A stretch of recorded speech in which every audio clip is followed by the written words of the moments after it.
இங்கே பாருங்கள் மக்களே, எங்கள் வீட்டில் வந்து மரம் இருக்குது. அந்த மரத்தில் வந்து ஒரு 2 குருவி, இது என்ன குருவியோ என்னன்னு தெரியாது. ஸோ இங்கே ஒரு குருவி உட்காந்துருக்கு, தண்ணி குடிச்சிட்ருக்கு. எங்கள் அம்மா வந்து நாய்க்கு சாப்பாடு போடுவாங்க. அந்த நாய் தட்டில் பாருங்கள், ஒரு சாப்பாடு கொடுல. அந்த தண்ணி குடிக்க காக்கா மாதிரியே இருக்கும் இந்த குருவி. இது வரும். இந்த இன்னொரு குருவி வந்து அது பக்கத்துலேயே அங்கே உட்காந்துருக்கு பாருங்கள்.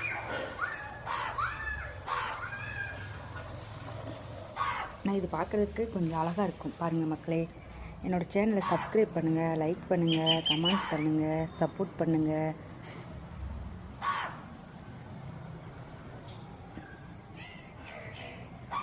இது பார்த்தா காக்கா மாதிரியே இருக்கும், தண்ணி சாப்பிட பாருங்கள். இந்த வெயில் காலத்துக்கு ஒரு பறவைகளுக்கு நம்ம வந்து தண்ணி அரிசி இது பண்ணால் ஒரு உதவி.